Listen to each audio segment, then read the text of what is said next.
All right. This is Patty, the Pink Pig, founder of Madlab. This is our first reboot podcast, and I've just decided I'm going to do this one a whole lot different.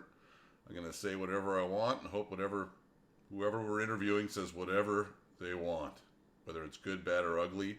And if it's ugly about Madlab and how we can get better, or if we suck, I want to hear it, right? I want to hear everything. With me today, I have Sarah and Patrick. They own Findlay Movement in Cincinnati. They came into us, which is very interesting. They came into us through another Madlab gym, another gym we consult to. The Cornerstone, isn't it? With what's her name? Oh my God, she's gonna Melissa and Laura. Melissa and Laura. Yeah, Laura. Love Laura and Melissa. So it's almost 2 years ago, probably in May or something. I talked to you guys. Yeah, it'll be 2 years in May that we reached out. Yeah, so we just had a conversation like 2 or 3 regular people, and have I lied to you? Has it been worth it? It's absolutely been worth it. Yeah. Yeah, we were so where we were at, just a little bit of context is we actually reached out to you guys while we were shut down. And so there was about 2.5 months there where we were operating at parks and via Zoom classes and at-home programming, kind of like a lot of people were. And Sarah actually approached me with it, and we talked about it and decided that, we've got months here that we can kind of reboot and think if we were ever going to make a major change in how the business operated, this was the time to do it. And so we reached out to you guys, and once we reopened our doors, I want to say it was maybe the first week of June or so, sometime around in June, and we just immediately fell into and started operating the Madlab model when we reopened, and never looked back. What when we started talking, what was it, or even before you heard about us, what was it that attracted you? Like, why did you call us up, or why did you want to do this at all, or what did you know about us? So if we have one complaint is we don't do a very good job of telling people what we do, and our marketing hasn't been brilliant, and this kind of thing. So, we're trying to find people exactly like you, and we have no idea how we do. I don't want to talk the whole time, but I want to cover this because this is kind of where Sarah came into the business. Is I had been running the gym basically by myself, and we had some employees and coaches over the years, and we had been a gym for a little over 5 years prior to talking to you guys, and had been very successful, I think, at the standard CrossFit affiliate model, which is to say, being very successful in a bad model doesn't necessarily mean that you were doing great. It's just that we were doing pretty good considering how we were running, which is pay coaches hourly, and I was kind of running the show as a one-person deal. And we had basically been treading water for a couple of years at a pretty decent spot, and I think that kind of prohibited us from making any major changes. And then in addition to that, Sarah had always worked outside of the gym, and she had her own studio for a little while. And it was a really, really new business when we were shut down with the pandemic. And unfortunately, we had to close Sarah's business. And so at that point, for the first time in our 5.5 years, she came over full time. And just in how we worked it out is that she was going to come in and be the new general manager, and I was going to shift to a strictly head coaching role. And that's the way we've been operating. So not only did we shift models coming out of it because we had kind of been, like I said, treading water when it was just me, and I think I just didn't have the bandwidth to, I know for a fact I could not have done this by myself. And so having her come in to be the GM and then switch while we were shut down was really the perfect opportunity to make that change. Yeah, Sarah, I mean, you want to add?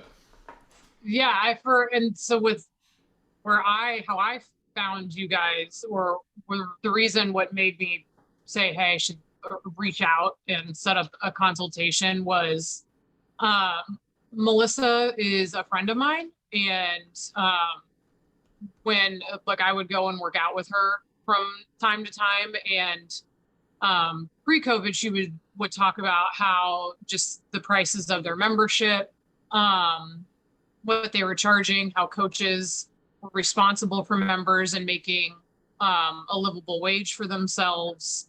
And I didn't necessarily really get all of it, other than it seemed to be a system that was working well for them and was also helping coaches out. That was a big thing, was how the coaches were getting paid. And so when we were shut down, for me, it was like, this is the perfect time to reinvent everything. This is the time to change. And I know that, just from those things, Melissa had said things were going well. So I first went on their website to stalk to see what their prices were. I'm like, well, what are they charging for memberships? And that wasn't on there. So I reached out to her. And then she also was telling me how all the coaches were calling the members every day during the shutdown. And I just thought that was a great idea for, because I obviously felt like retention was a huge threat. I was like, everyone's just going to stop paying us. What are we doing? And then really I had the call with you, Patty, before I even told Patrick. I was like, well, I'll just kind of be the I remember gatekeeper. that. Yeah, I remember that conversation. I'm like, I don't know. I have to tell my husband about this. We've had this talk. But one of the, a question. Back a little bit. Yeah, I was like, all right, cool, sounds good. I'm gonna have to convince my husband that this is the right call. But a question that you asked me that really made me think is, we had a highly, I would say, decorated coach. Yeah, with Robin, she, was an L3 and she had every single certification, and she was fantastic. The members loved her. She was very dependable. She did all of those things anyway that most hourly employees wouldn't, but that you always want them to. Like, she would improve the place without being asked. If something was wrong, she would take it upon herself to fix it. But then you ask me, you're like, well, how much in sales or how much money has this coach brought in for you? Like none. That's absolutely none. And in fact, we can't pay her enough to keep her, because when her partner, who's the breadwinner, got a job in Colorado, she relocated. She can't make those decisions based off of what we're currently paying her, and who can, and so then you do have the quality control of coaches coming and going, or you can only hire a 24-year-old at honestly what now is a really good hourly rate, but it's just not enough to keep someone. Everyone has to, it's almost now I have to get a grown-up job. That's why we would lose coaches. Well, now I have to pay the bills. So full disclosure, because I think it's important, if another gym owner watches this, we were paying that coach, if I remember correctly, somewhere in the neighborhood of $35 to $36 an hour. Mm-hmm. So this was not a $20 an hour coach. She was a former military officer, and she had her shit together. And we knew, we were smart enough to recognize, hey, I can't pay her $25 an hour because she's more valuable than that. And so I paid her as much as I thought I could afford to pay her hourly, which, is in some places almost double what coaches are making.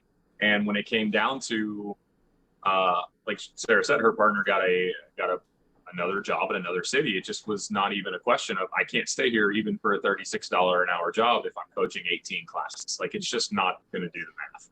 And then on top of that, we had another coach who had been with us for almost 4 years, and he would have been absolutely perfect for this model. But he and his wife got pregnant and had 2 kids within a span of 2 years, really? Yeah. 2 years, and to the point where, if we had done this a while ago, he would have been making enough money to support his family doing it. But we lost Robin because her partner left, and we lost the coach who'd been with us for years because he couldn't afford to work for us and raise his family. And he ended up going into a trade. He ended up going into HVAC. So, trades pay well. Yeah. Coaching, the whole coaching is a trade. It can pay well. It should pay well. So that was really it, is the realization. And like I said, I'm sure other gym owners have kind of been thinking about this, is that we were never going to be able to retain talent. And if you turned your staff over every 3 years, there's no exit strategy. And that was really it for me, is, this is the longest I've ever had one job. And so I tend to kind of move pretty quickly. And so for me, it was, all right, we're 5.5 years in, and there's absolutely no road that we're looking at right now that I can say, yeah, in 5 years, we might be able to sell this place and we might be able to get out of it for something more than equipment value. And that was really, and like I said, we were doing pretty well.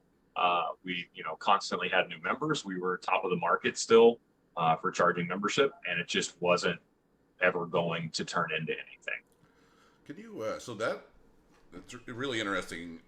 Can you expound upon that? Why wasn't it going to turn into anything? And what is, when people first learn about our stuff, or they think they know about us, they go, oh, that's just this, or it's just that.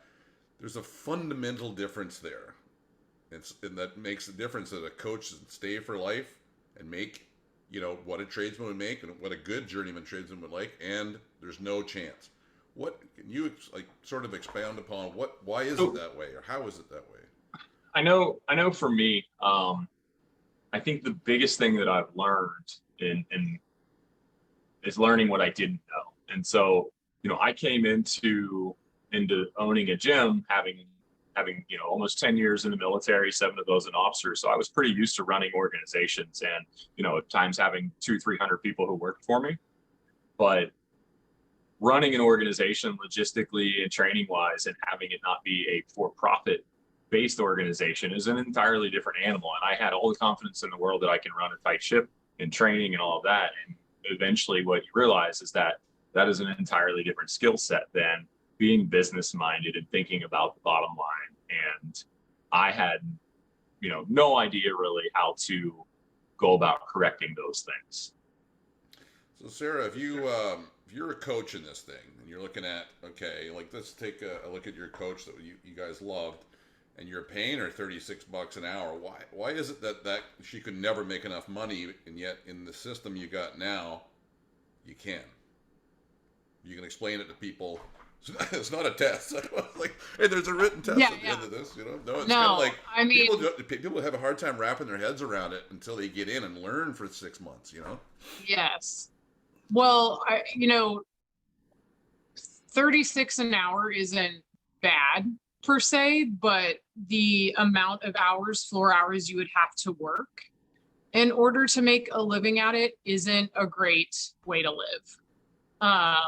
Coaching is every coach has experienced it. Like, coaching 3 classes in a row is difficult if you're going to truly be a professional coach and not a cheerleader. If you're going to go in and interact and connect with people and, have a certain presence and organize a classroom and teach. And so hours, you're looking at either an insane amount of hours in order for that to happen. But other things that coaches necessarily aren't looking at is paid time leave. If you want to take a vacation, you're not getting paid for that time. And there isn't a long-term sustainable, consistent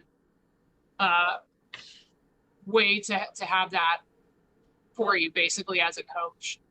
And then also your performance, right, is limited to, or your pay, if it is performance related, or maybe, with Robin, we talked about how highly decorated she is.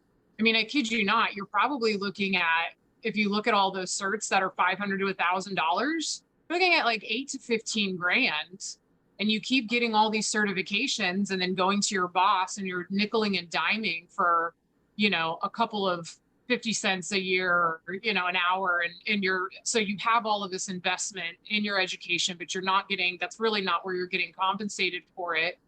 And so what is performance-based pay? That's what you have to now start talking about with coaches. Like, what are we really paying you for when we say it's performance-based pay? Is it because you're gathering all of these decorations or, certifications, or is it because we're saying that you're able to, in the Madlab model, you're able to connect with people and maintain relationships. You're able to handle administrative load that is very similar to sometimes like a business owner. You're able to control your own schedule. You're able to bring business in to the gym itself. And so because you went out and you helped the business, you're also going to get paid better for that, or a different percentage. You're going to be rewarded. And so long term, when people, high performing people, when they do care about their career and they want to be paid off of performance, you're going to reach a ceiling at some point, and that was going to be $36 an hour for Robin, because that's really it, versus saying, if there's another model where we can get you to $50 an hour for floor hours, what does that look like? And Madlab, that model provides for people, for coaches to be able to truly have performance-based pay. You don't have to be there to get paid. Elegantly said. You don't have to be here to get paid. Yeah, what goes on outside the gym is just as important as what's going on inside. Yeah. We could be doing all kinds of stuff outside the gym, and then that's going to force them to quit your gym, right? So, right. If you're looking at, like, I used to get in arguments online with people. I just don't go on anymore. But those CrossFit forums used to drive me crazy, because people with so limited understanding, knowledge, or I don't know why they would argue, but they would be like, "Oh, it works, man. The model works," and you've seen it fail for 40 years. It's been around since Gold's Gym, and like, why does it not work? And the whole industry revolved around it. You just mentioned something there that is just crazy. Those coaches think they're going to get ahead by getting one more certification after another, and it makes no difference. And the whole industry preys upon that.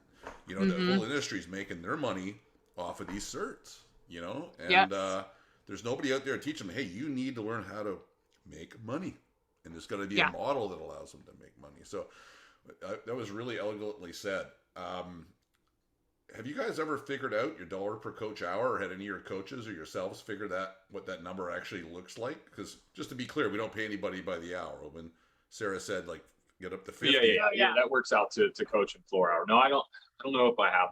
Yeah. It's an interesting one to show your coaches, because I did Tom's math.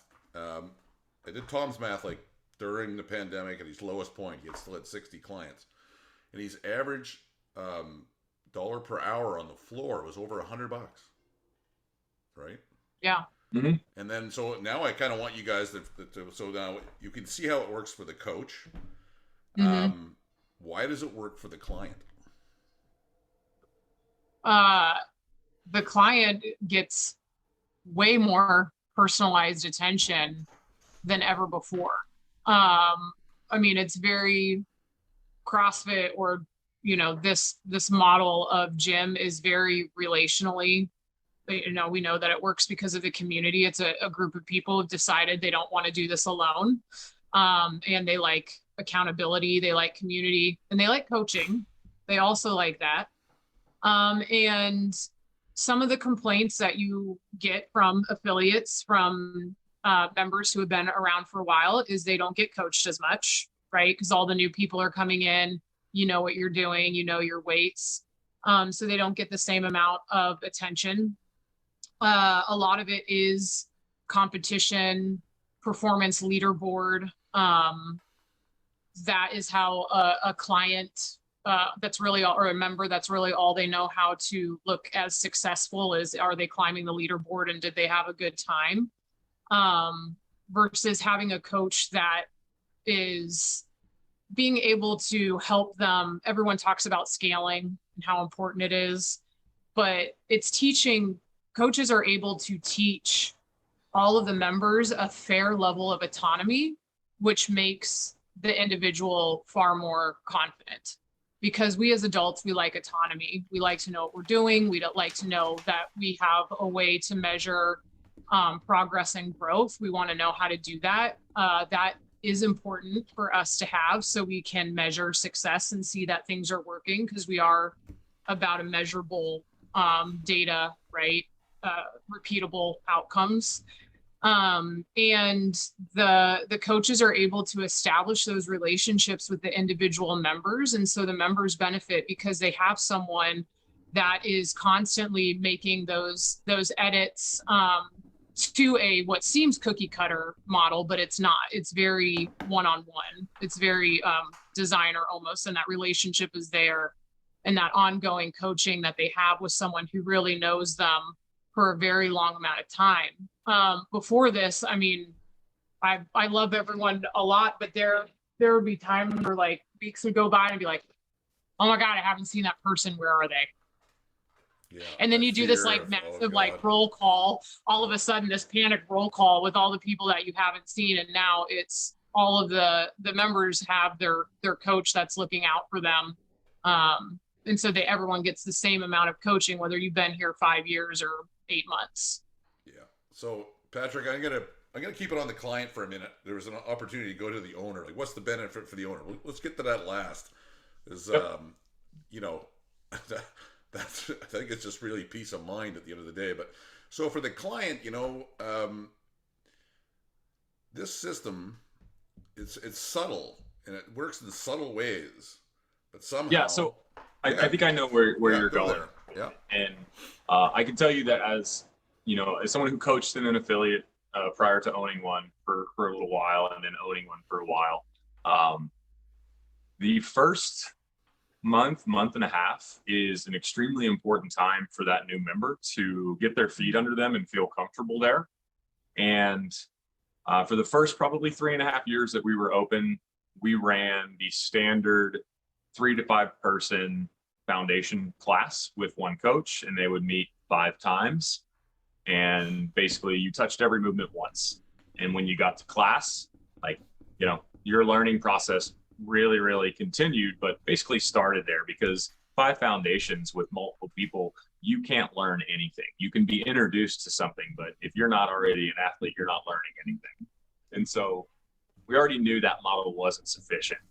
And I think largely from a lack of confidence, we switched to a 10 individual sessions. So we were already way out of market there by doing 10, and we charged $40 a piece for them, because I knew we had to do 10, but I didn't really have the confidence to charge what a full PT session could cost, because I couldn't say to somebody, at least not at the time, hey, it's going to be $750 for you to start with us. And oh, by the way, the gym down the street, you can go in for $100, do your foundations, and then you're in class. And so I know for a long time, for me, I didn't necessarily have the confidence as a business owner to take the proper time to get it started. And so now with a member coming in, having the consultation where we sit down with them for a half hour and really get to know them, get to know what they're looking for, and then talk about the system, you can kind of start to see them already realizing that it's different here than a lot of other places they've been, because we care about what you're looking for in a gym. And then that assessment, the 3 days with that, where you find out how well do you move, what do you do poorly, what do we really need to focus on, and what are we going to have to teach you in foundations. And I think initially I thought that was going to be a tough sell to people, and it wasn't at all. And then I think we averaged somewhere around 12 foundations with most of our new folks coming in. So, if it's 9 for someone who's really experienced, and if it's 15 or 18 for someone who's not, they now have spent somewhere in the neighborhood of a month to 2 months one-on-one with their coach. We have started to integrate classes into the foundations program, where the coach will attend class with them. And so by the time they get to class, they know people by name, they know the coaches by name, and they've been here for 6 weeks. And so that's when their membership starts. And so that entire beginning process, where someone is trying to get comfortable and not be self-conscious, all happens in the comfort of them with their trainer. And so by the time they get to class, they feel good about it, and they're not so self-conscious, and they just hit the ground running. And our retention rate is astronomical. And we were, like I said, we were good before. We were almost your textbook model of that gym that said, yeah, we retain 97% of our people a month. And you think that sounds great. And then you do the math, and it's 36 over the course of a year. And you realize, I guess this is just the way that it works. Yeah, that's really good, because the numbers, I have consultants that come online to that I know have never run a good gym. They failed at their gym, and they're coming out to make money as consultants now. It's incredible, and they tout 95% retention rate a month. Right? I do the math. Yeah, that's terrible. That's a 60% churn rate, man. You got 40 people left. I mean, yeah. And we had kind of bounced between 110 to 120 members for about 2.5, almost 3 years. And that number was just kind of where we were always going to be. And the combination of the slow start and then, quite frankly, I know you said to stick on the athlete side, but I think that personal training beginning makes them a little bit pot committed, and they're willing to show up, and they're saying, okay, I'm going to make this investment in myself. And it's really tough to break a contract when you've spent $1,500 up front to figure out how to work out. Yeah. And so tell me about how much really difference that makes for your group classes after someone's gone through 12 or 15 personal training sessions. What is that? Oh, it's so much easier on the coach. So much easier on the coach. Yeah. Which then does benefit all the members who have been around longer, right? Because then the people coming in already know what they're doing relatively. And again, the entire group isn't being held up for the one individual that's lost. I did So that I did the CrossFit model for a year, and it lost so many people, and I just couldn't make relationships, like you say, with more than 100 people, because I was the yeah, only one that cared. The coaches came in, yeah, coached their hourly class, gave it all-star Barbara Streisand, fucking throw the roses performance, and left. And guess yeah. who was the one making roll call 3 weeks later to see if they show up again? Mm-hmm. It pays people for all the wrong reasons, right? Yep. Like, how should we be paying the coach? If I go back there for a second, what are we paying them for? What action do we want first and foremost for that coach to achieve with the client? Retention. Yeah, don't leave. Yeah. Don't leave, right? Yeah. And then what's the second one? I think you mentioned it a few times in passing, just with the numbers. What's the second one we want to pay the coach for? Stick around and performance. Well, or if they're paying you $10 or they're paying you $100, which one do you want? Well, we went to $100. Yeah. Right. Yeah. Yeah. Yeah. The price, and on top of that, and I don't know if we, we'll get there, but yeah, our prices have drastically gone up as well. Yeah. What So are you on at top now of- with your personal training stuff or the fundamentals So we portion? are 70. We're 75 a session, and that typically is the 3-session assessment for 225, and then 75 for the foundations. Like I said, and we're averaging about 12 per person there, so about 15 total times 75. What is that? 1250, I think, is what we're averaging per new client before they ever step into a class. Yeah. And what now a fundamental difference, right? What a fundamental Right. difference between Yeah, here you go, jump into group class or do this like $99 fundamentals thing. It just And our base membership is now $195 a month, which is shortly going to, I believe, $200 or $205 a month. And the next closest cost of a CrossFit gym in town is like $160.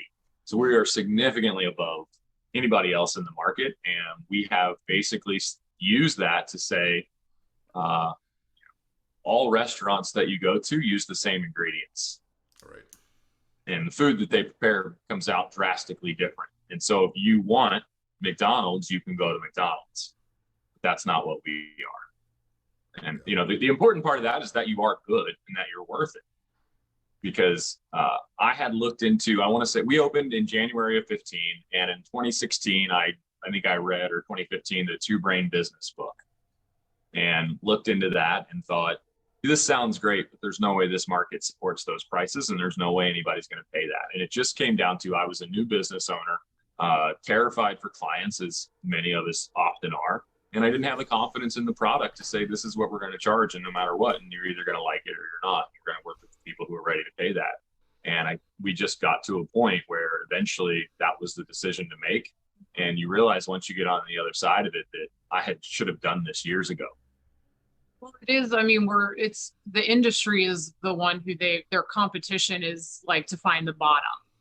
Like a lot of times in competing markets, they'll, I understand like they'll price set, but it seems to be like the fitness industry is not trying to, like, the race is to be who could be the cheapest. Yeah. And that I'm like, lowest common denominator thinking, right? Yeah. So that, and a little bit of like the restaurants, we're trying to explain we're different. One thing I thought of is when we rebranded as well, we kept our affiliate. However, but when we rebranded and CrossFit wasn't really part of our name, it's on the website. It's not necessarily like we're trying to hide it, but then you don't have people who are asking like, oh, well, this CrossFit gym is this much. Why are you that much more expensive? Yeah. So I do think a big part of it, which is also part of the Madlab, is having your own brand. I know just what you've said, like if you can't sell it, you don't own it, right? Or is part of it. And then there was a little bit with the Greg Glassman thing in the summer, of part of that of my business name is going to get run through the mud, then I want to be the person doing it. So I think when you are able to create your own brand and have that be the business and what you're marketing and bringing in, it does remove a lot of that. We're trying to compare apples to apples because we're just not with other. So CrossFit affiliates are just so different across the board. Yeah, I mean, just think about it for a second.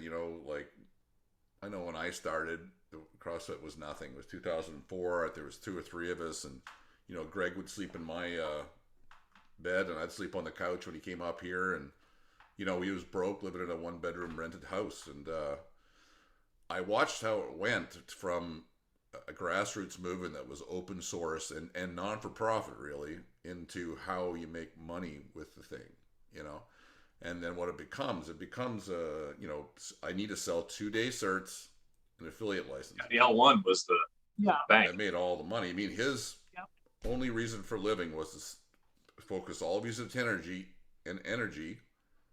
everything into that. How many more 2-day certs can I sell, and how many more licenses can I sell? That's it. That was the business model. Now, when you're a gym owner, that's the last thing you want. That's not helping you at all for him to set up competition around you everywhere. But for some reason, nobody saw that as a problem back then. I saw it as a problem pretty quick. But then the next thing that happens is, what model do they have to follow? I think about how CrossFit went down. Like when I started that, and he was pushing me hard to do that model, and I did it, like I said, for 9 months, and everybody was. The whole industry was pushing us towards that model. You got to do it this way. And I started off as a personal trainer. I grew to about 30. I was, as I said before, I'm an engineer for 10 years, and how we looked at everything, designing buildings for 200-year shelf lives and stuff. And all of a sudden, I'm like, why are we putting people straight into group class? Why are we paying coaches $15 an hour? And you look at that, if you were to say, okay, why did that, just a question for you, why do you think that thing ever existed or still exists today? That model. Who does that really serve, I guess is my question. And why is that still there? Why are CrossFit? It's still there because it's easy. There quite frankly is not an easier way to start your own business than to start a CrossFit affiliate. Right. Yeah. And, I mean, you need whatever the affiliate. Like a real estate agent. Yeah, like it's pretty. Been one of those. Too. Yeah. It leads right to the thing. It's a low barrier to entry, right? Yeah. Right. So you see, as I think a lot of times you see as a coach, you're like, well, there's not much to this. Yeah. And I know I'm never going to make the money as the coach, and so you start to run some dumb numbers in your head, and you think, well, if I have 150 members and they charge $150 a month, that's a lot of money, and I'll be able to. I'm going to be a millionaire in no time. Yeah. That'll be great, Yeah. And 200 clients, 200 a month. Shit, that's 40,000 a month. I'm rich. That's how I started out on a napkin. Yeah, absolutely, exactly. Those numbers. Yeah. How many members do you got? And you can never get to that magic number. I was consulting for Ernst & Young in Manhattan when I was building, the model for the gym, at least in the background, and had done a bunch of spreadsheets that were, all right, in this month, we're going to gain this many members and we're going to lose this many. And this is the projected revenue. And it was this whole entire 2-year plan. And we got to 70% of that. Yeah. And then it just kind of stagnated. Yeah. And the fact that we had a really strong member base and we had a really good community and we had coaches that we liked and I liked doing it, made it okay. And it's okay right up until the point that it's not. And, you finally just have to decide, am I ready to start taking it seriously now? Am I ready to admit that I don't know how to make this better on my own? And if you want to be stubborn and not look for help there, I went to a gymnastics seminar a couple of weeks ago because as a head coach here, I can impact the entire curriculum for gymnastics. But the point being is that I needed an expert help, and admitting that you need that help is the only way you're going to seek it out. And so, it took some of Sarah talking to you and then coming to me, and there was really zero pushback because I was tired of banging my head against that wall. And I'm like, yeah, let's fucking have a go at it, because I think it was 2019, Sarah and I were sitting in our kitchen.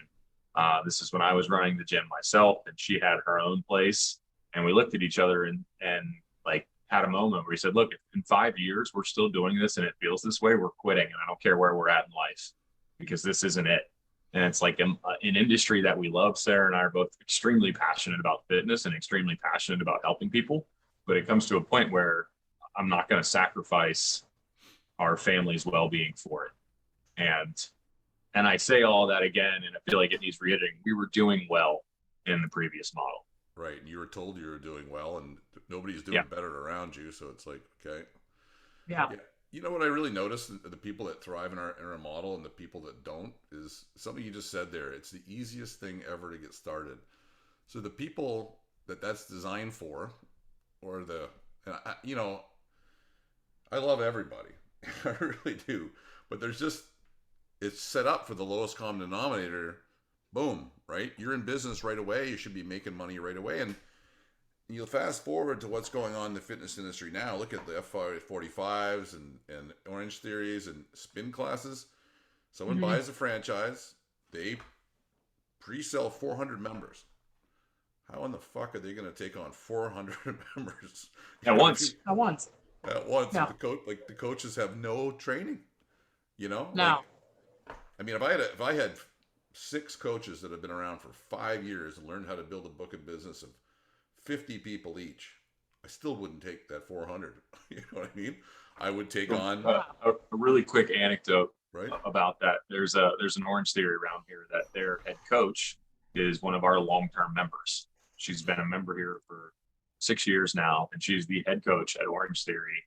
And she comes here and works out. And there's just a slow kind of trickle of people because they eventually find out, well, what do you do? Yeah. Oh, I want to go do that. Yeah.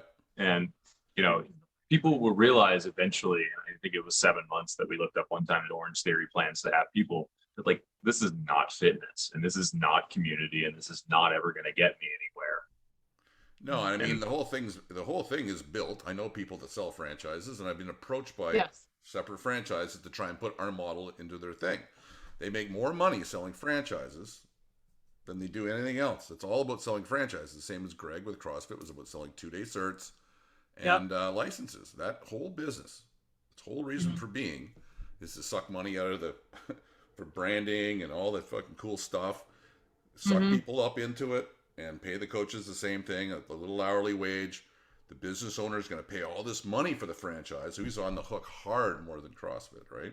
Which is the difference, but they're managing to do it. And, it's just sitting there waiting to fail. So it's the best thing in the world for you guys, is the clients are going to pour out of there, and they paid a lot of money going in there is the good thing.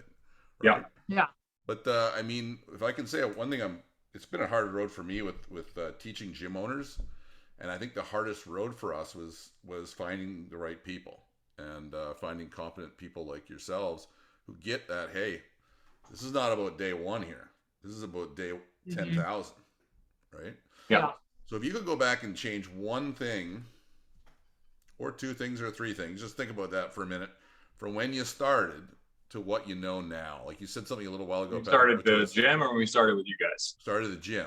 Well, that'll be a good follow-up question too. When you started the gym, you said you mentioned before, there's just things I didn't know, right? What are those? What are the biggest things there if you had to point out to somebody listening, like that now that you wish you had known when you started? Number one, you have to price your product at a price that works for you, and not one that you think is going to be the one that attracts the most people. Number one, financially, you have to do that. And 2, more importantly than that is when you are consistently working for a rate that is not enough, you will eventually resent everyone paying that rate. And that is not their fault. That is your fault for not charging the right rate. And so when you start to get that kind of double of, I'm not making as much money as I feel like I should. No, by the way, I have no right to, but I'm resenting coaching these people because the money is not enough.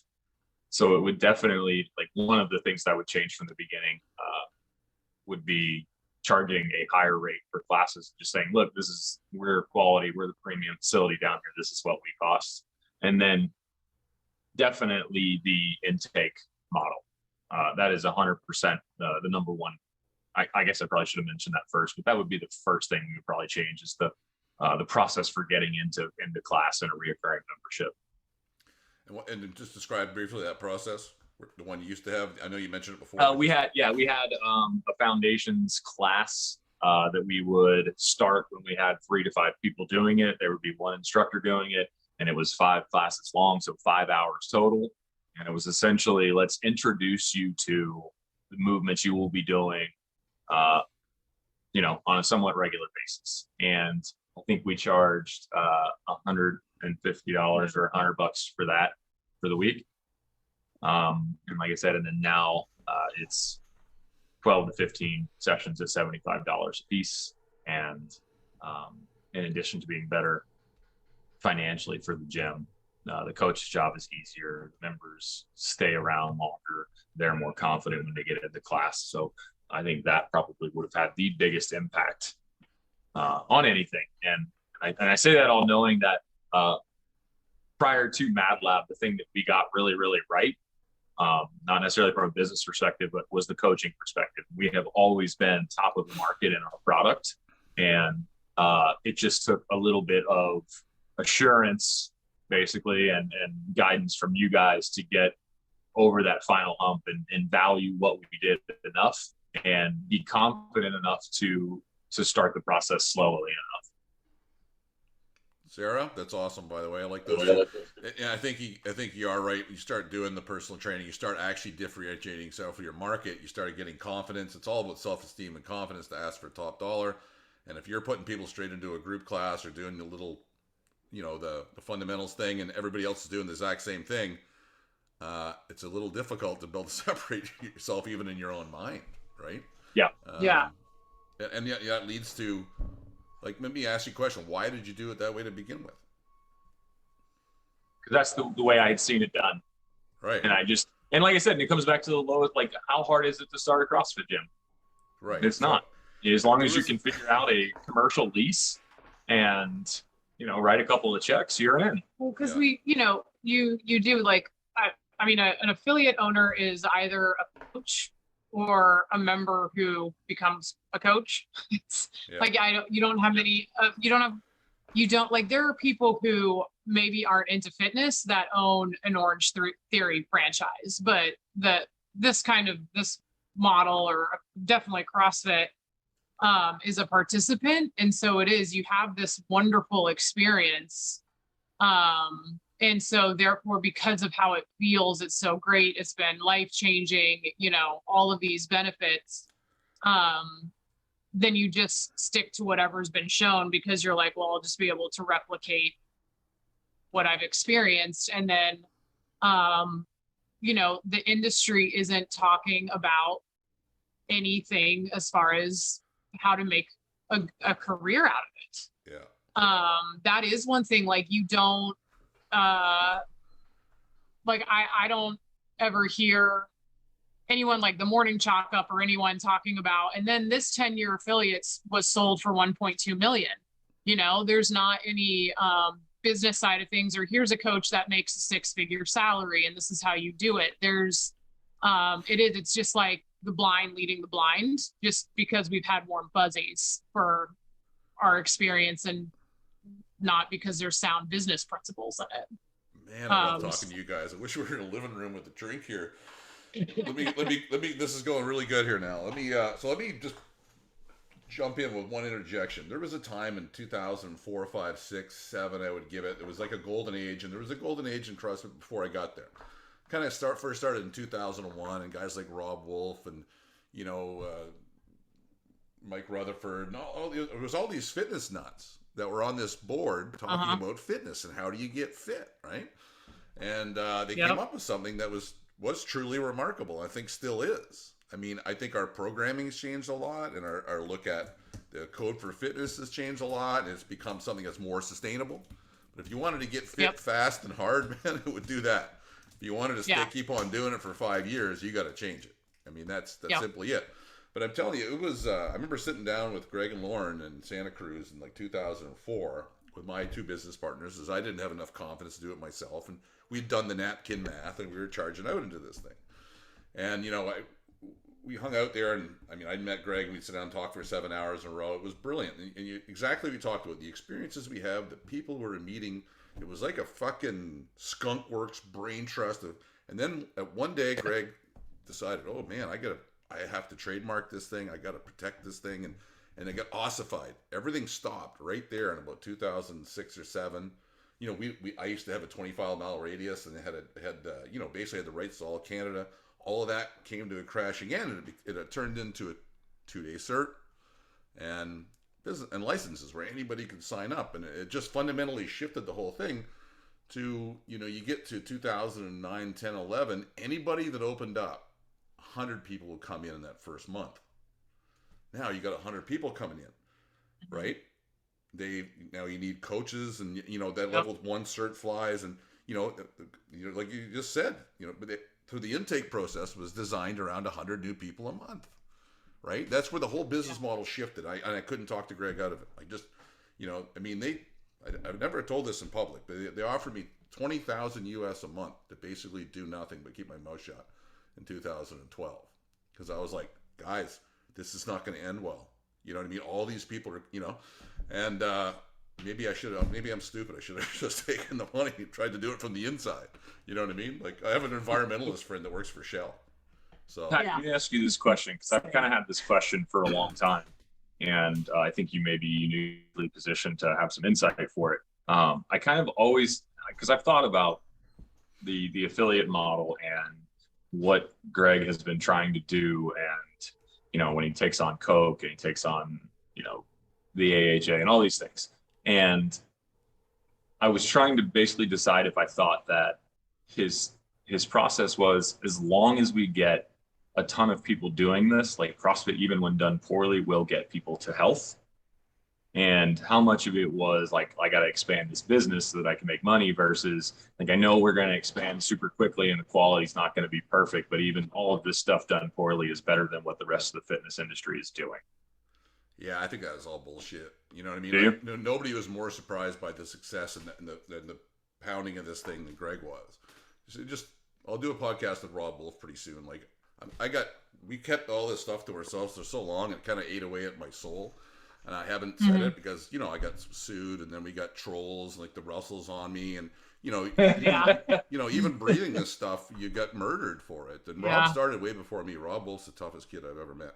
He started speaking out against the model in 2006, and he got like basically a gun put to his head. They took everything from him, and keep your mouth shut, right? Like, don't tell anybody, and still in those affiliate forums, all those people are banging away doing the same model, and it's sad, and it's scary, and it's affected my mental health and my ability to like, I'm a pretty, I think you guys know me well enough. You can see Audrey is your organization. It's nothing but dead truth and honesty, and here it is, and we're open to any criticism and figuring it out, and that thing was so heavily protected.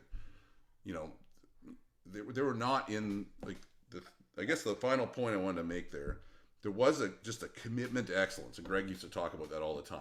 And that commitment to excellence led to a fitness protocol that revolutionized everything. I think it's evolved from there, but there was no excellence of what was going on inside that gym. That was not their focus. The focus was excellence on selling 2-day certs and licenses, and protecting that business model, right? I mean, I told them one time, man, everybody should be doing 10 personal training sessions, and they're like, well, we can't grow that way. And I said a coach should be going through a rigorous 2-year process. That'll stop, that'll stop all growth. It was like, if you look at the level 1 certs and affiliates, it's just like a moth in a closed container with a certain amount of food. The thing just propels up like crazy and then dies off. I mean, Greg made $500 million. How much do you think the average affiliate owner made? Right? Yeah. How much did the average coach make? Mm-hmm. How many clients had a horrible experience? Right? I mean, what we're doing is excellence in the gym. How do you operate it? How do you run it? So clients win, and we just talked about it. How coaches win. So let's talk about how owners win. Like, how is this winning for you? You mentioned a few times you would have gave up, and now, what does the next 5 or 10 years look like for you guys, and how does this thing working for you guys? Yeah, well, I've been telling people, I'm like, I'm retiring as a coach this year. I would advise you not to do that. Anyway, we'll come back to that. Just meaning to a point where I'm able to transition or not take any new clients on, and transition predominantly into an owner position and GM role, and be part-time coach, which really that just means the translation of all of that is with this model, I now have the time to pursue things that are valuable to me, and not to say that this gym is clearly valuable to me, the people here, coaching, and that's not the sum of who I am. And it's so easy to lose yourself as an owner with that.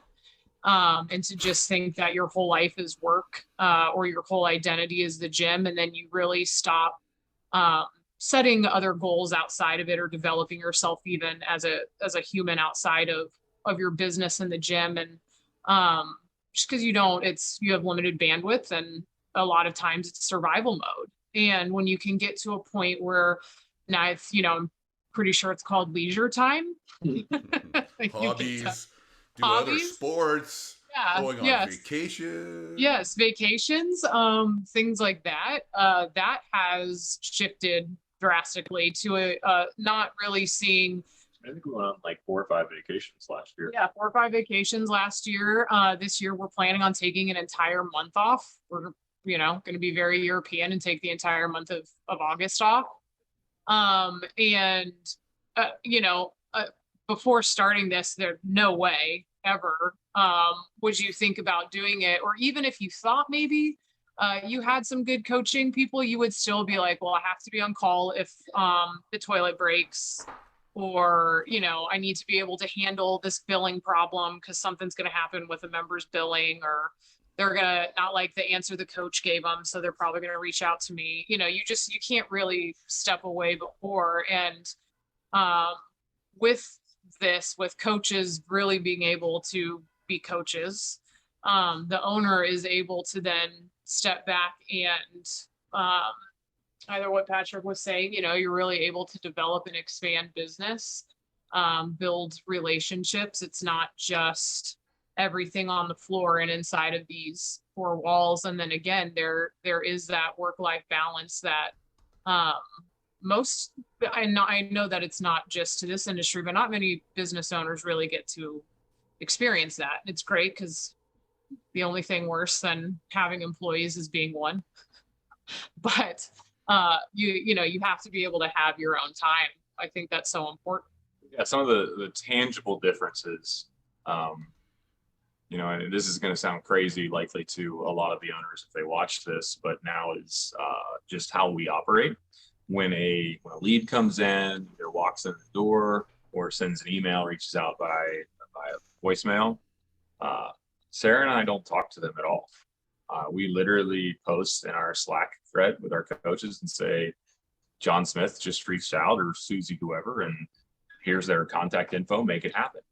And we so much of your time as a standard affiliate model is dealing with leads and reaching out to people and contacting them and trying to get them to follow up and come into your foundations. It's so much work. And so if you can imagine, if you're an owner listening to this or watching it, imagine that just going off of your plate entirely, because that's where we're at with this now. Is our coaches have been in the system long enough, and we have enough confidence in them to say, here are the leads, make it happen. And then in the next week to 2 weeks, because they're all on wait list right now, that person shows up and I haven't. That's when I meet them, and that's when I talk to them. And so that all happens automatically. And so there are just 2 or 3 things that are incumbent upon the coaches now that were previously all my job when it was just me, or when we were just starting into this model, like scheduling, which I don't do any longer, and Sarah doesn't do. She puts up the month-long schedule. The coaches have a meeting and they pick out their classes, and so that's not an issue that we have to deal with. We don't deal with leads at all. We deal with, Sarah and I both still have I think 20 to 25 clients a piece, somewhere in that neighborhood. And so, we follow up with them and talk to them. But the other 100 plus, outside of those 50 or whatever, maintaining contact with them and making sure they're coming to the gym is not our responsibility at all. Obviously you have owner oversight as the owner, but there are just hours of work every week that you must do as an affiliate owner that we no longer do. So that what we've been struggling with actually telling people about what we do and brand it, because it's an intricate thing, but it's kind of just how life flows, right? Like now you guys get the freedom to be able to do it, what you do is sustainable for gym owners, like that's the biggest thing. That, I mean, everybody back in my day is gone, or it's a non-for-profit, or it's a hobby gym, they moved on, but basically everybody is gone. There's nobody, even within 5 years of my day, and that's it's sad. And we had one guy kill himself a little while ago and commit suicide. Sorry, I don't know how to say that. Maybe a little more sensitive. And he was a good friend of mine. He was an early guy. He was in right around the same time as me, Eric Leclerc. And I just, the day I heard about that, this was really saddened me. And I think there's a lot of divorces. There's a lot of bankruptcies. There's definitely some deaths. And just talk about maybe just a little bit about what you were looking into when you said, hey, I can't keep this alive another 5 years, and what you're looking into now. Like, what was that like looking into, and what is it like looking into it now? I mean, Sarah, I think you've said a pretty good piece there, but how I think for us now, the 5-year plan is decide in 5 years, do we still want to be the owners who essentially at that point are pretty hands off, and this is a little bit of an annuity type of income for us, or do we want to package the whole thing and sell it? But I think there are obviously several versions of the future that you can't predict, but most of the most likely ones for us involve us with a significantly better financial future than we were ever going to have in the previous model. And that's really what it comes down to for us is, and actually have something to sell. I think that's anytime I'm thought about selling it before, like, what if we just get out? But before this, it's like, what are you selling? If members are all attached to you, and maybe there's a contract in place, but you sell it to a new owner who is the show pony, the face of the business, the products, if you're the products in the relationship, then what are you going to sell when you want out? How many millions of CrossFit gyms do you think were sold time like that? It's 5 times EBITDA, is kind of the EBITDA being earnings for interest, taxes, amortization. But you guys are so good. You've learned everything here. This is so good. So I mean, if you got no EBITDA, there's no profit. I mean, if nearly all those affiliate gym owners and they basically, if they paid themselves even $20 an hour and $3 an hour for all the times they're worrying, there's no profit. Yeah. Right. So it's 5 times EBITDA plus value of assets. So it's a fire sale, maybe a little bit of goodwill. And there are literally millions. I've heard 85,000 have changed hands. Wow. Affiliate. Yeah, I get that from I believe that. The insurance industry guys know that number well. We've had one of the other local affiliates here. They're now on their 3rd owner. Yeah. Well, if you look at the numbers, if there is 15,000 and there's 85,000 and change hands, like I know we've picked up lots of gyms at 5 owners. It's changed hands 5 times and just burns everybody out, and because it was set up to handle 100 people the first day. It wasn't set up to be successful 10 years from now. Yeah. We, this is a really, really big change. It's a full scale shift in the way you run your business. But I will tell you that Sarah and I are both fairly high performing people. And when we decide to do something, we jump in with both feet and just go with it. And so when we started with you guys, we were already in the process of moving locations. So that lease had already been signed and our rent was going to almost 3x of what it was previously. And we had been shut down for 2 months.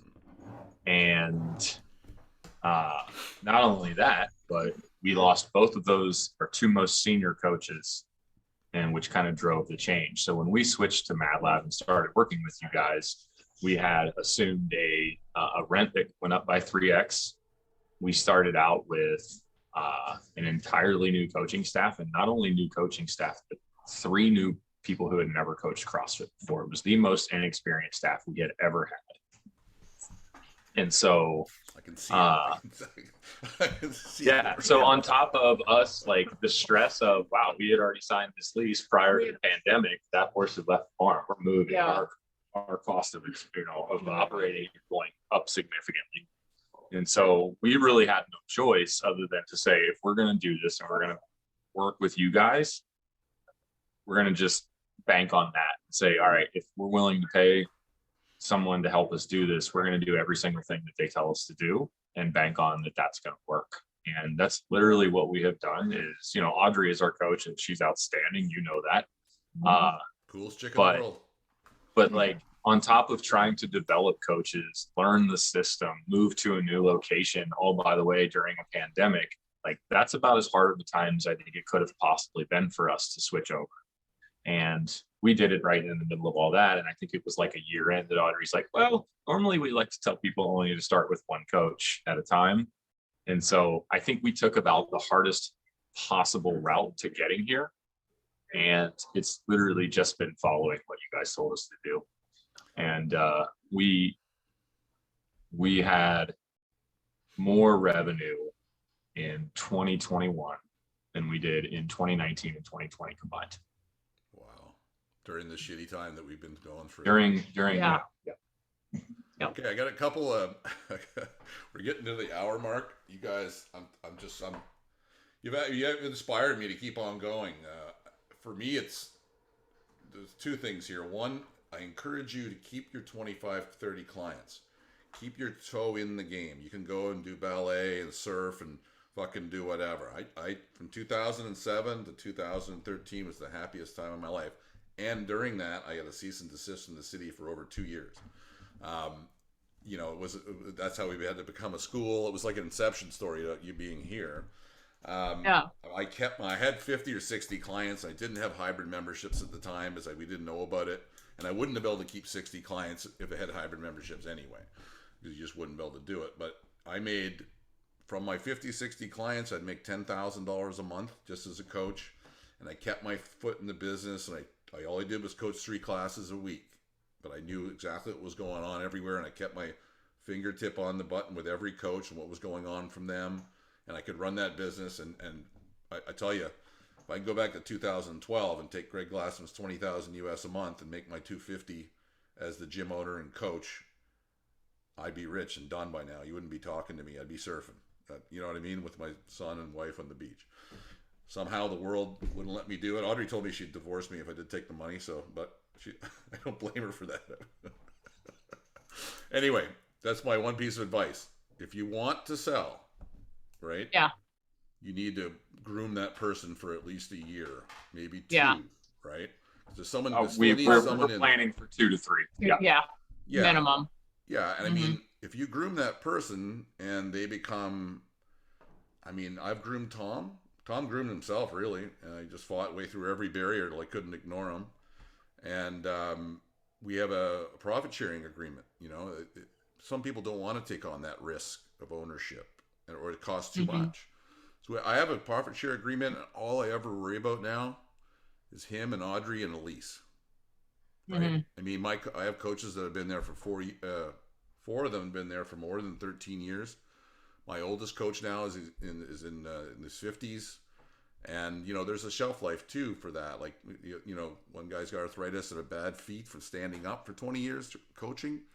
So there's all these things still evolving. Just, I know that people made a mistake. They said, oh, fuck, this is going so good now. I'm just going to go on vacation for life and for 3 years and then try and sell it. It doesn't really work that way. So I just want to, we haven't publicized that yet. Of being that. Yeah, no. Yeah. No, I know. But don't get rid of your clients. It's too easy. It's too, they're 25 times 200 or 250 or 300 a month. It's really good walking around money, and it keeps you in the business, and and it's not that much. I'll tell you, if you coach 3 classes a week, you can maintain that. Yeah. Right, and then so obviously some hybrid stuff. Damn, I was going there with something else. I just lost my train of thoughts. I really wanted to help you guys out there with that. I got it. I want to actually start its own little clip for this. Gym drama. I want to hear the worst gym drama story from a coach, client, whatever. You have to mention any names and how much more drama there was before and how much less gym drama there is now. I've had a zero tolerance for gym drama since day one. It's never been a thing that I had. Yeah. So when I say like I have run organizations for years in the military, like team building, building a community is something that has always come super naturally to me. And we have gained a lot of members over the years because we're also the gym that doesn't have drama. Yeah. Dude. Like it just doesn't exist here. Yeah, There, I mean, the old ours either, but No. it used to like crazy because I didn't have that. I didn't have those skills. Like you're in the military and running that many people. I didn't have that. I had to go through the hard way of learning and just go, fuck no. You know what I mean? It's the reason we did as well as we did. yeah. In the previous models because it was, you know, even when it was 125 people, it was an extremely cohesive group. Mhm. And, you know, I think I have that time in the military where you have, you know, your soldiers and there's just a line that you don't cross with them. Like, you know, we go out a couple of times a year with some of our members and their friends, but there's always still just a little bit of a wall. And when you have that kind of authority figure, whether it's you or your coaches and the coaches are empowered to be that person when you're not around, then it hasn't, like, I can't literally, Patty, I can't give you an example of when it's been an issue at the gym at all. You're the only, I have the only fired gym owner I've ever met that could say that. And I've I think the fired reason members being, before that didn't fit. I was gonna say there's been 3 individuals in 7 years where one of them, it was just hey, I'm not gonna make you happy, and I see that. Sorry. Think it's probably best for us to stop now. The other one was he blatantly shaved reps, was cheating. In and of itself, whatever, that's a problem you have to deal with, but he was blatantly shaving reps and like touting his whiteboard scores and yeah, we don't. Yeah, do you guys still have a leaderboard and all that stuff? I haven't got into that. We do, but we're not a competitive gym. Like it's just never been a thing that we focused on. We are kind of in everybody's gym, and we've got a lot of extremely fit people, but there's just never been a super competitive environment here. We've got rid of our leaderboard altogether, and our retention's gone way up. Our general members' happiness has gone up. I mean, you can only chase that leaderboard for so long before it becomes a burden, just a total burden. I mean, that's probably another day for another conversation. Maybe bring you on to talk about just the programming. I mean, Tom's revolutionized our gym school through a totally different mindset of longevity versus we need to get to the games now. But oh yeah, I could talk to you for a couple hours about how poorly CrossFit gyms program. Yeah. We'll let's get that, and that all runs in with everything else. But you know, this has been a great conversation. This has actually enlightened me. I'm going to Mexico on Friday. I'm going to go there with a really lighter heart than I had. For me personally, when I gave away my 60 clients and I went full time in this in 2013, I turned down the CrossFit money. Gave over 50 clients and I fucked that all up completely. You know, we've learned from that. That's just another document. It's been really difficult, you know, just being in the line of fire over and over and over and over. And now Audrey's been in that line of fire. And you know, in 2015-16, we blew up. It was 2 podcasts and 1 article, and all of a sudden we had 300 gyms, and we didn't know. Same thing happened to us. We tried to take all 300. You know, it happened to us as an organization, and we didn't have the systems, the people. We didn't have enough. We could have taken maybe 5 a month, right? And we let down some people there. There's a stretch of time that, you know, and now I can confidently say that anybody that joins us is going to have an Audrey or a Dan, and they've been trained for years on how to take a gym owner from wherever you are to where you want to go. Now, this opens it up. We're gonna have to wrap this up pretty soon. But okay, where are the holes in our organization right now? Where do you see that I could get better? Madlab could get better. Audrey can get better. Coaching department can get better. Like, how can I get better? Yeah, so I think the one thing that comes to mind right off the top of our head, and some of this could be our coaches that went through it, but the coaching that we've gotten from Audrey has been outstanding, and I don't think there's a single negative thing that I could find without inventing something. But the classes and the calls for the coaches, I feel like Sarah and I still taught the system to our coaches. There just wasn't we would try to do like one of our meetings through the week would be, okay, what did you talk about with your Madlab coaches this week? And it just felt to us like we were doing the majority of the mentoring in the system while Sarah and I tried to learn it. And I think that was a little bit tough. Some of it's, like I said, it's because they were new coaches, but I don't feel like that was as tight as the mentoring that we got. I think. And I won. Okay, go ahead. Oh, I was going to say I don't know if this is possible, but the track where say if someone comes in and they don't have a background in coaching at all, or maybe an exercise science background, kinesiologist, any of that, the coursework that is there that you offer, I think is great for a brand new coach. We have one of our coaches, we went through it, is no longer with us, but he had a exercise and CSCS. And so I don't think there was value for him paying to learn what he had already spent his 4-year degree and that CSCS cert on. And then one of our coaches now, he is a doctor of chiropractic, again, like heavily involved on that stuff. So I wish that there had almost been like, there's one track where it's like, hey, you're brand new to everything, the coaching, the business, how to talk to people, right? All of that stuff. Let's put you through this. But then a track for if you're already an experienced coach, maybe you've done this for 5 years equivalent, or you have a bachelor's or a master's type education, this is your starting point for you to jump in and to have, like Patrick said, a coaching style that is very similar to what Audrey was for us, like a mentor coach of this is where you're at, this is what you should work on next, here are some things to work on, what does that look like? And so therefore, right, I mean, I know before it was in a group setting, so maybe that is a different price point for them. But I do know that the reason why our foundations is one-on-one and why the effectiveness of Audrey working with us is because it's one-on-one and not in a group environment as well. And some of that too, and you can speak to this, Patty, but I've become a really good coach over the years doing this. I'm an L3 and I'm passionate about it. So I feel very, very confident about how I develop coaches. And so if that's maybe not the case for a lot of gyms, and it's flat out not, all of that initial coaching of here's how you're a coach too, definitely necessary. So it's a tightrope to walk, because you have to figure out, do you trust the person you're talking to say, yeah, I believe that you can develop your own coaches for on the floor performance as well as with Madlab. But I know for us, like I said, that is a thing that we've gotten right from the beginning. So it just wasn't really a thing that some of our more experienced or a couple of the more experienced people. Well, yeah. I really value that feedback. It's been interesting, and I know you're absolutely 100% bang on in every one of those observations.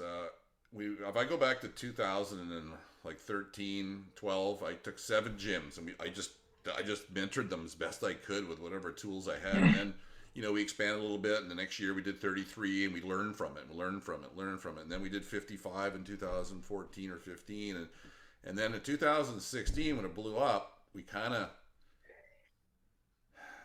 It's my fault. I mean, I in my mind sometimes I blame that I hired the wrong people. We had the wrong bus. We had that mentality that we're going to be 1,000 gyms. You know what I mean? And we had to take everybody that came on, and we fucked that up. I did exactly the same thing as the gym's mistake I made in my gym. And going back and like Audrey's working with 50 gyms one-on-one, and she's probably working too hard right now, but we had to figure out a real model for how to do it with gym owners. I went back and redid the coaching program. At one point, it was just like you never talked to a human. It was just like, here are the courses, go figure it out, right? And a few gyms made it through, the ones that were really talented, and you guys probably would have made it through, but it would have been longer, and you would have made more mistakes and all this stuff. You know what I mean? Like, So the coaching program I went and redeveloped to at least have a class portion on it. And interestingly enough, Tom's now the director of all of our coaching. He's come to me and said, we got to make it one-on-one. So they're overhauling all that right now to be a one-on-one program. Wow. The other thought we have is, okay, there's an essay program which they don't do any technical stuff in, but we need like a GA part that just teaches the business model really, really clearly before they get into essay is my thought. So that the people that have fucking degrees don't need to be going and learn about attendant anymore, right? Yeah. Yeah. Okay. Well, I really appreciate that feedback. I think when I get the next one developed, I'll send it over to you guys to have a look for some feedback. And it's all about getting better and it's all about learning, right? This pursuit of excellence. Yeah. So, well, we're about an hour and 20 minutes. I just want to really thank you guys for coming on here and being so honest, so open, and so excellent. You just changed a whole bunch of my marketing thoughts. Our biggest thing is we had to go back and make our stuff excellent, right, for the gym owner and the coach. And now we're figuring out how to market it. And we had one thing that Rob Bull put me onto. It was called the Life Preserver. That's what we marketed. You know what I mean? It's like you're marketing to people dead in the water. You got to be marketing to people like you, and it's high performance people is the word I heard. Yeah. Yes. Can you give me just we really appreciate it. We're damn glad that we're working with you guys. And I know we talked to Emily one time and had a quote out there, but it's like there's a financial future that Sarah and I both are capable of. And honestly, in previous jobs have been in line for it and just decided it's not worth selling my soul to be on Wall Street or to be wherever. And knowing now that, we have essentially fully made up that income gap that happened when we left New York to here now. And that's largely just happened in the last 18 months. And we have busted our ass, but has a lot to do with the guidance we've gotten from you all. So, I mean, this has been a truly symbiotic relationship, I think, if you guys get some stuff out of it, because we definitely have. So, yeah.